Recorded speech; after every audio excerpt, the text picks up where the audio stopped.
सुशीला जी को ये समझना चाहिए कि दिन रात पूजा करने से कुछ होने वाला नहीं। तो अपने दिमाग से पहले तो ये शब्द निकाल दें कि हम गरीब हैं। तो अपने जीवन में ये देखें हमें क्या सुधार करने हैं जिससे कि हम परमात्मा के नजदीक जाएं और इस संसारिक जीवन को छोड़। गृहस्थ जीवन का अपना सुख है, संन्यास का एक अपना सुख है। जो संपत्ति मेरी है, 24-25 साल से जो बेटा मेरा है, अब वो किसी औरत की तरफ औरत आएगी, वो ये जताना चाहते कि मेरा बेटे पे मेरा अधिकार है, मेरा बेटा है। संन्यास मतलब क्या कि उसने अपने जीवन को प्रभु के लिए अर्पण कर दिया। इस बात की गारंटी नहीं है कि आप धनी हो। नमस्कार दोस्तों, स्वागत है आप सभी का हमारे इस चैनल पर। दोस्तों, आज का ये जो शो है आपके लिए बहुत ही दिलचस्प और आपकी बहुत सी परेशानियों का एक सॉल्यूशन होगा। तो चलिए शुरू करते हैं। नमस्कार गुरुजी। खुश रहो बच्चा। गुरुजी, आजकल लोग बहुत ज्यादा परेशान हैं अपने घर की परेशानियों से। मतलब परिवार में इतनी परेशानियां हैं जो मतलब सुलझा नहीं पा रहे हैं। तो जो परेशानियां चल रही हैं वो खासकर घरों में पैसों की वजह से चलती हैं। तो आज की जो ये वीडियो है इसमें हम आपसे उन सभी सवालों के जवाब जानना चाहेंगे जो लोगों के दिलो दिमाग में हर वक्त कहीं ना कहीं हर वक्त चलते रहते हैं और जिनकी वजह से हमारा जो भारतीय समाज है वो कहीं ना कहीं परेशान रहता है। देखो, पैसा जो है, पैसा तो जीवन जीने का एक जरिया है और बिना पैसे के हम ना तो अपना पारिवारिक जीवन चला सकते हैं ना अपना सामाजिक जीवन चला सकते हैं। जीवन जो चलाने के लिए हमें सबसे ज्यादा जरूरी चीज जो है इस टाइम, सांसों के बाद में अगर हमें कोई चीज सबसे ज्यादा जरूरी चाहिए वो चाहिए पैसा। बिना पैसे के हम जीवन में कोई भी अपना विकास नहीं कर सकते। तो पैसे की समस्या, अब हमने ये समस्या शब्द जो आपने जोड़ दिया उसके अंदर, जो पैसा जो है ना, हमने समस्या बना लिया है। पैसा समस्या नहीं है, समस्या है पैसे के ऊपर हमारे दिमाग के विचार।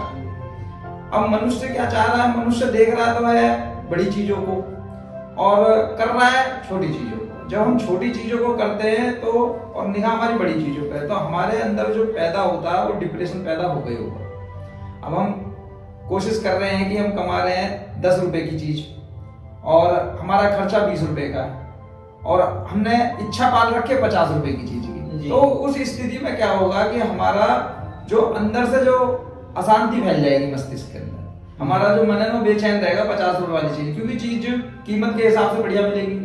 जिस चीज की कीमत संसार में ज्यादा है वो ज्यादा बढ़िया बताई गई है। मगर हमारे जो अध्यात्म में, योग में अगर देखी जाए तो वहां किसी चीज की जरूरत नहीं है, क्योंकि प्रकृति ने जो हमें दे रखा है वो दे रखा है सब कुछ फ्री जी। प्रकृति ने हमें सबसे पहले जो दे रखा, वायुमंडल में ऑक्सीजन दे रखा, जीवन में सबके लिए फ्री है। मगर इसी ऑक्सीजन की कीमत आज डॉक्टरों ने इतनी बना दी है कि अगर कोई पेशेंट बीमार हो जाता है और उसको ऑक्सीजन लगाते तो उसकी हमें कीमत देनी पड़ेगी, जहां हमें पैसे की जरूरत है जी। तो इस चीज को देखते हुए हमें करना क्या है कि हमें अपने जीवन में छोटे परिवर्तन करने हैं और छोटे परिवर्तनों के लिए हमें करना क्या है कि हमें अपने सोच को पहले सीमितता पे लेके आना है। हमने अपनी सोच जो बना दी है वो विकासशील बना दी है बहुत ज्यादा। हमने उन चीजों का भी स्ट्रेस ले रखा है, उन चीजों की भी चिंता कर रखी है जीवन में कि जो हमारे लिए पॉसिबल नहीं है अभी करना, मगर हमने 100 साल पहले का प्लान बना रखा है, 100 साल बाद हमें ये करना है। आज हम अपने प्रेजेंट को नहीं देख रहे, तो थोड़ा प्रेजेंट पे भी ध्यान दें। जी, ऐसी ही परेशानियों से जो जनता पीड़ित है उनमें से कुछ जनता के सवाल हमारे पास आए हैं, जिसमें से पहले नंबर पर क्वेश्चन आता है दिल्ली के करावल नगर क्षेत्र से सुशीला जी का। उनका कहना यह है कि वो दिन रात भगवान की पूजा करते हैं लेकिन फिर भी वो गरीब क्यों है? इस पर आपके क्या विचार हैं? देखो, समझना जो है, समझना इतना ही है कि पूजा इस बात की गारंटी नहीं है कि आप धनी होंगे। सुशीला जी को ये समझना चाहिए कि दिन रात पूजा करने से कुछ होने वाला नहीं है। गीता में एक लाइन स्पष्ट लिखी गई है कि कर्म, हमें अपने कर्मों में परिवर्तन करना है, अपने कर्मों में सुधार करना है। अपने जीवन में सुधार जब भी होगा जब हमारे कर्म सही होंगे जी। हम जाके पूजा पाठ करें, पूजा पाठ बहुत अच्छी चीज है, करनी चाहिए। अध्यात्म से भगवान का जोड़ने का मात्र साधन एक पूजा है, मगर पूजा को करने के लिए अलग अलग विधियों का प्रयोग किया गया है। हम साधारण विधि का प्रयोग करते हैं। हम क्या करते हैं, मंदिर में जाते हैं, धूप बत्ती, अगरबत्ती, जोत बत्ती करते हैं, ये सब चीजें। तो और सबसे पहली प्रतिक्रिया जो हमारे दिमाग की ये है कि हम अगर मंदिर जा रहे हैं और वहाँ पूजा कर रहे हैं तो हमारे मन में ये है कि भगवान हमारे लिए कुछ करे। जी। जबकि भगवान ने हमें प्राकृतिक रूप से पहले ही सब कुछ करके दे रखा है। प्रकृति ने हमें इतना बड़ा शरीर दिया है, स्वस्थ शरीर दिया है, हमारी सांसें चल रही हैं, प्रकृति ने सब कुछ दे रखा है। अब हम सोचते हैं कि वो गरीबी, देखो गरीब तो संसार में कोई है ही नहीं, मगर एक विचारधारा हमने अपने दिमाग के अंदर, अपने मस्तिष्क के अंदर एक बना लिया, गरीब शब्द हमने जोड़ लिया है। अभी भारत देश में नहीं है, सभी देशों में, पूरी दुनिया में यही है कि वो मान रहे हैं अपने आप को हीन दीन मान रहे हैं, गरीब कुछ नहीं होता। करोड़ों रुपए का हमारा, अरबों रुपए का ये शरीर संपत्ति, अभी देखो किसी का हार्ट, दिल काम करना बंद कर दे जी, किसी को पैरालाइज हो जाए, किसी को दिखना बंद हो जाए, इतने अनमोल हमारी आंखें हैं, कहाँ है गरीब? हम गरीब नहीं हैं। तो अपने दिमाग से पहले तो ये शब्द निकाल दें कि हम गरीब हैं। दूसरा काम ये करना है कि पूजा अर्चना तो करनी ही है, उसका तो कोई बात है ही नहीं, वो तो जिसका जैसा धर्म है वो अपने उस हिसाब से अपना पूजा अर्चना करे, कोई वो नहीं है, मगर अपने कर्म पर भी ध्यान दें। अब हम कर्म तो कर रहे हैं, अपने कर्मों में जिस जिस तरह से हम सुधार करते चले जाएंगे वैसे वैसे जो उसका हमें फल मिलेगा, वो फल ये मिलेगा कि जब हम किसी चीज पे काम करते हैं तो उससे धन की आवश्यकता हमारी पूरी होगी। अब हम वर्क कर रहे हैं, कोई ड्यूटी जा रहा है, कोई अपना ठेला लगा के काम कर रहा है, कोई अपना बहुत बड़ा बिजनेस कर रहा है, बहुत बड़े बड़े व्यापारी हमारे देश में सब धन अर्जित कर रहे हैं, मगर धन का काम जो है वो कर्म से, पूजा से नहीं है। पूजा से तो हमें प्रभु की प्राप्ति करनी है, अध्यात्म से प्रभु की प्राप्ति करनी है, अपने मोक्ष को सुधारना, अपने जीवन को सुधारना। और पूजा कहती ही है कि पूजा का अर्थ ये है कि हम पूजा में रहने के लिए हमारा नियम ये है कि जीवन में हम अपने सुधार करें। हम जो इंद्रियों पे ये जीवन जी रहे हैं, भोग विलास के जीवन में जी रहे हैं, उस भोग विलास को धीरे धीरे कम करें, परमात्मा में अपना ध्यान लगाएं और अपने जीवन में ये देखें हमें क्या सुधार करना है जिससे कि हम परमात्मा के नजदीक जाएं और इस संसारिक जीवन को छोड़ें। ये छोटी छोटी चीजों के पीछे लगे, कोई गाड़ी के पीछे लगा है, कोई मकान के पीछे लगा है, कोई बच्चों की शादी के पीछे लगा है। आजकल तो देख रहे हैं शादी में इतना भवंडर बना दिया है कि इतना इतना पैसा धन इतना वेस्ट हो रहा है, इतना भोजन वेस्ट हो रहा है, क्यों जानवर भी नहीं खा रहे जी। तो थोड़ा सा इस चीज पे ध्यान दें और आपका जो जीवन है वो सुख में होगा। ऐसा नहीं है कि सुख में नहीं होगा, आप थोड़ा सा प्रयास करें, छोटी छोटी चीजें करें। तो सुशीला जी, आशा करते हैं आपके सवाल का जवाब आपको मिल गया होगा, जैसा कि गुरुजी ने बहुत ही अच्छी तरीके से समझाया। तो आपके थ्रू और भी लोगों की परेशानी जो होगी, जिसके मन में ये सवाल होंगे, उन सभी के मसले आज सॉल्व हो गए होंगे। तो इसी के साथ दूसरा क्वेश्चन करता हूं मैं गुरुजी से। गुरुजी, दूसरा क्वेश्चन आया है राजस्थान के जयपुर जिले से, उर्मिला जी का। उनका क्वेश्चन है कि शादी के बाद जो बेटा होता है वो माँ से ज्यादा बहू को अहमियत क्यों देता है? इस पर आपके क्या विचार है? देखो, विचार जो है समझने वाली बात है कि जब बच्चे की शादी होती है जी, हम अपनी बेटी की भी शादी करते हैं, बेटे की भी शादी करते हैं, तो समझना ये कि जो बेटी है वो जाके दूसरे के घर में बहू बननी है जी, और जब हम बेटे की शादी करते हैं तो वहां से जो बेटी आएगी वो हमारे घर की बहू बनेगी। अब होता क्या है कि माँ को जो बेटा 20 साल से 25 साल से 30 साल से जिसको पाल रही है, और शादी होने के बाद में एक औरत आ जाती है। अब औरत क्या आ गई, औरत उसकी धर्मपत्नी। अब धर्मपत्नी तो अपना अधिकार पति पे दिखाएगी जी। अब वो चीज जो है माँ थोड़ा नर्वस हो जाती है कि यार जो संपत्ति मेरी है, 24-25 साल से जो बेटा मेरा है, अब वो किसी औरत की तरफ, औरत भी हमने ही लाके दी है, माँ ने ही शादी का प्रस्ताव रखा, माँ ने ही ब्याह कराया, सब कुछ कराया, मगर वो उस चीज को ना थोड़ा सहन नहीं कर पाती। वो सोचती है कि जैसे पहले समय था, जैसे बेटा मेरी पहले सब चीजों को बात मान रहा था, इन्वॉल्वमेंट थी उसकी माँ के प्रति, क्योंकि और स्त्री तो थी नहीं कोई घर में, सिर्फ माँ ही थी, तो बेटे की जो इन्वॉल्वमेंट माँ के साथ में है वो वहां पर सही है। मगर जब एक नई एक औरत एक घर में एक स्त्री और आ गई है, अब वो बहू जी, अब उसकी जो पत्नी है तो पति की पत्नी के प्रति तब जो रुझान रहेगा वो तो रहेगा, ठीक है, और लेके भी आने वाली सास ही है, माँ बाप ही तो कर रहे शादी। अब उसमें क्या होता है, तो माँ को ये फील होता है। अब वो फील होने के बाद में करती क्या है कि वो फिर वो छोटी छोटी चीजों को नोट आउट करना चालू कर देती है। अब उसने कहा, बहू से कहा किसी काम करने के लिए, बहू किसी और दूसरे काम में बिजी है, तो उसे तसल्ली नहीं होगी, वो सोचेगी जब मैंने बोला और तुरंत काम हो जाए, और ये उत्तेजना ही हमारे घरों में झगड़ों को बढ़ा रही है। अगर हम किसी काम को अगर बहू से कहा और बहू 5 मिनट अगर लेट करेगी, माँ जी मैं भी कर दूंगी 5 मिनट, तो माँ जी को 5 मिनट का इंतजार नहीं है, वो उसको रौब दिखाएगी, वो ये जताना चाहते कि मेरा बेटे पे मेरा अधिकार है, मेरा बेटा है, ठीक है। अब यही चीज जब करती है तो जो सामने जो स्त्री है, जो स्त्रियों में गुण समान है, वो भी स्त्री है, वो भी स्त्री है, ठीक है। और गुण समान होने की वजह से क्या हो कि वो स्त्री भी अपने पति पर अधिकार दिखाती है। तो इसी चीज को जब धीरे धीरे ये आपस में बढ़ने लग जाता है तो उससे क्या होगा, फिर झगड़े पैदा होने चालू हो जाते हैं। और झगड़े पैदा होते हैं मानसिकता के कारण। ये नहीं है कि सभी घरों में झगड़े हैं।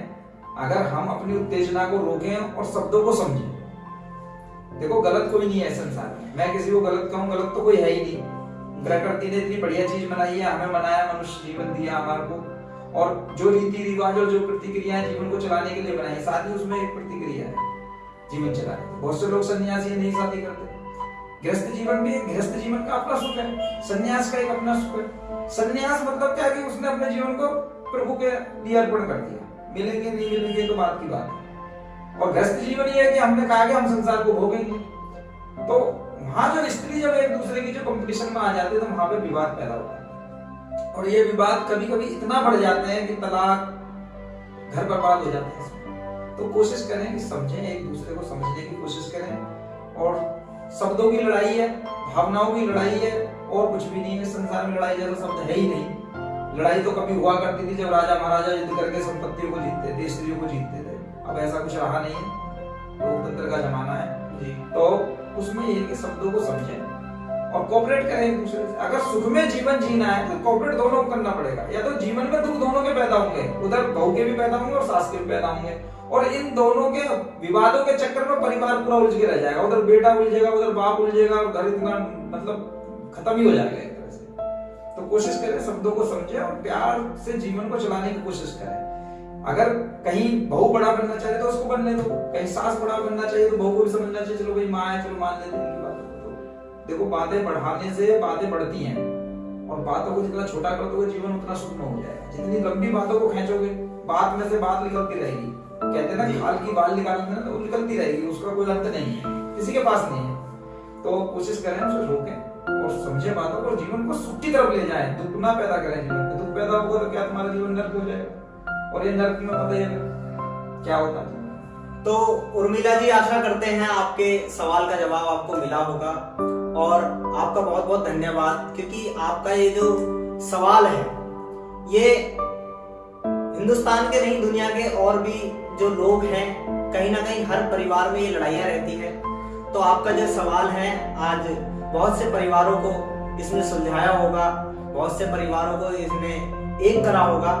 तो बहुत अच्छा सवाल था आपका, तो बहुत बहुत धन्यवाद आपका जो आपने ये प्रश्न पूछा।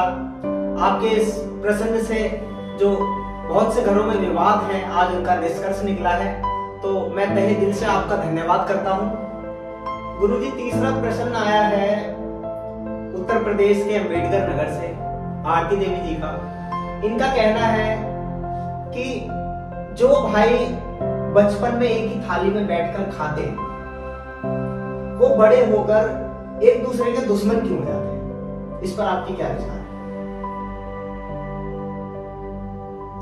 देखो, भाई हो, बहन हो, परिवार तो सब है ही ये, मगर जो बचपन का जो जीवन है ना, बचपन में क्या होता है कि बचपन में आदमी मस्तिष्क से नहीं सोचता, बचपन में सोचता है दिल से।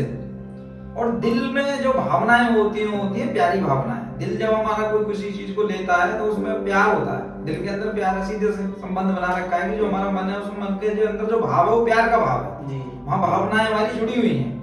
वहाँ क्या है कि भाई है, बहन है, ये मेरी बहन है, ये मेरा भाई है, ये मेरा दोस्त है, ये मेरे मम्मी पापा है, मेरा पड़ोसी है, ये सब भावनाओं का खेल है। मगर जब एक 13, 14, 15 साल की उम्र एक आती है तो उसमें क्या होता है कि आदमी के हार्मोन्स शरीर के बदलते हैं जी, उसके विचार बदलते हैं। आप देखोगे जो बचपन में बच्चा विचार रखता है वो जवानी में आके उसको, और जो जवानी में विचार रखता है वो आगे उसकी अगली अवस्था में खत्म हो जाता है। देखो बताया ना कि मन जो है वो बचपन में दिल है, वो मन में उसके कोई भावना ऐसी नहीं आती कि मेरा भाई, मगर जब उसके विचार बदलते हैं, विचार कब बदलते हैं? जब उसके हार्मोन्स एक्टिव होते हैं। अब हार्मोन्स हो गए, अब जवानी आएगी, बचपना खत्म हो गया, बचपन के विचार बदल गए, दोस्त बदल गए, परिवार की सोचने की क्षमता बदल गई जी। अब सबके अपनी अपनी तमन्ना है, सबके अपने अपने सपने हैं। अब एक भाई की जो विचार माँ बाप से कनेक्ट हो रहे हैं, जरूरी नहीं कि दूसरे भाई के माँ बाप से विचार कनेक्ट हो रहे हैं। जी भाई कोई आदमी 100 रुपए में गुजारा करना चाहता है, किसी के लिए 100 रुपए में कुछ नहीं होने वाला, तो वहाँ क्षमताओं का खेल है सारा, जैसे जैसे क्षमता। अब उनके विचार आपस में विरोधी विचार कैसे बन जाते हैं? विरोधी विचार बनने का कारण ये है कि देखो फूल है, एक फूल है गुलाब का जी और एक फूल है कमल का। अब दोनों शब्दों में मैंने क्या लिया? फूल। फूल है तो दोनों फूल, मगर ग्वाल की जो गुलाब है वो गुलाब की जो अपनी कंडीशन है, उसकी महक, उसकी सुंदरता, उसकी बनावट, और वो कांटों के साथ रहता है। जी सबसे बड़ी बात तो ये। मगर जो कमल का फूल है कीचड़ में, उसकी चिकनाहट अलग है, उसके खिलने का तरीका अलग है, उसकी सुंदरता अलग है, और दोनों का ही प्रयोग अलग है, दोनों के जीवन की प्रक्रिया अलग है, मगर हम बोल क्या रहे हैं उनको? फूल हैं दोनों। इसी तरह से भाई भी दोनों भाई ही हैं, 3 भाई हैं, 4 भाई हैं, 6 भाई हैं जो भाई, मगर उनके सबके अपने अपने विचार हैं। और जब जवानी आती है तो विचारों में परिवर्तन होता है, कोई आसमान को छूना चाहता है, कोई जमीन पे जीना चाहता है, कोई अध्यात्म की तरफ जाएगा, कोई वासनाओं की तरफ जाएगा, कोई इंद्रियों पे जीना चाहेगा, कोई भोग विलास में जीवन काटना चाहेगा, तो सबके अपने अपने विचार। तो ऐसी स्थिति में भाई एक दूसरे के विरोध ही हो जाते हैं। क्यों? क्योंकि जिनकी विचारधारा जैसी होगी, उनके विचारों के हिसाब से उनके आपसी विचार नहीं मिलते, और जो आपसी विचार ना मिलने की वजह से माँ बाप परेशान है, फिर कहते हैं कि घर में विवाद होगा। घर में विवाद पहनने का कारण यही है कि उनके विचार अलग हैं। जब हमारे विचार एक दूसरे से अलग होंगे तो उस स्थिति में हमारे में विरोध होना ही स्वाभाविक है। हाँ, जहां भाइयों के विचार एक जैसे हो गए वहां जीवन सुखमय होगा। अब व्यक्तिगत विचार में और पारिवारिक विचार में भी अंतर है। व्यक्तिगत विचार मेरा अपना है, जो स्त्री मुझे पसंद है जरूरी नहीं मेरे भाई को पसंद हो। भाई जो स्त्री मुझे पसंद है जरूरी नहीं मेरे भाई को पसंद हो। ऐसी जो गाड़ी मुझे पसंद है जरूरी नहीं मेरे भाई को पसंद। जो मोटरसाइकिल है, किसी को स्प्लेंडर पसंद है, किसी को सुजुकी पसंद है, किसी को हायाबुसा पसंद है, किसी को हार्ले डेविडसन पसंद है। अब ये तो सबकी अपनी अपनी चॉइस है। अब उन जैसे जैसे चॉइस है वैसे वैसे कीमत भी है उनकी। अब किसी की क्षमता 100 रुपए कमाने की है, किसी की क्षमता 200 रुपए कमाने की, कोई बिना कमाए भी खुश है। हमारे अध्यात्म में क्या है? योगी सन्यासी है, खाया पिया मस्त रहा, ठीक है। और एक ऐसा जिन्हें हजारों करोड़ लाखों करोड़ रुपया, उन्हें भागना बस पैसे के पीछे। तो उस स्थिति में भाई भाई का दुश्मन बन रहा है। अब एक विवाद और है, संपत्ति। माँ बाप की जो पैतृक संपत्ति है उसमें सबका हिस्सा। अब ये छोटी सी एक जमीन का एक छोटे से टुकड़े के लिए हम पूरे जीवन लड़ते रहते हैं। एक टुकड़े के हम अपने जीवन के विकास को भूल जाते हैं। वहां पर आज हो क्या रहा है हमारे सामाजिक परिवारों में? हो क्या रहा है कि हम छोटी छोटी चीजों में इतने उलझ गए हैं कि हम बड़ी चीजों को हमने देखना ही छोड़ दिया। हम भूल गए कि ये ब्रह्मांड इतना बड़ा है, ये संसार बड़ा, पूरे संसार को कब्जा कर लो। तुम्हारी क्षमताओं के ऊपर बात है। श्री कृष्ण ने अपनी किन की उंगली पर गोवर्धन पर्वत उठा दिया था? किन की उंगली पे? क्षमताओं का खेल है सारा। मालिक ने वही चीज शक्ति तो हमें दी है जी, मगर हम उठा पाएंगे जब भी तो। मगर हम तो आपसी विवादों में इतने उलझ गए हैं कि हमें प्रकृति के अंदर जो शक्तियां हैं उन्हें प्राप्त करने की शक्ति नहीं रही। हम तो बस संपत्ति की शक्ति में लगे हुए हैं कि संपत्ति में हिस्सा मिल जाए, उसे बेच लो। कोई बेच के उसे व्यापार करना चाहता है, कोई उसे बेच के अपने गृहस्थ जीवन जीना चाहता है, कोई उसे बेच के स्त्री के साथ भोग विलास करना चाहता है। सबके अपने अपने विचार। इन विचारों के अलग अलग होने की वजह से भाइयों में विवाद है, और ये विवाद इतने बढ़ जाते हैं कि एक समय ऐसा आ जाता है कि भाई भाई की शक्ल देखने के लिए राजी नहीं। इससे तो आज का जो भाई है, आज का जो युवा है, वो अपने भाई पर विश्वास नहीं कर रहा है। जो एक माँ के गर्भ से पैदा हुए हैं, सबके रास्ते वही हैं जन्म के। जी, मेरे और आपके जन्म के सबके रास्ते माँ। हमारा जीवन का जो स्रोत है वो है स्त्री, और स्त्री से ही सबका जन्म हुआ। अब उस स्थिति में भी एक माँ के गर्भ से पैदा होने वाले भाइयों में आपसी लड़ाई।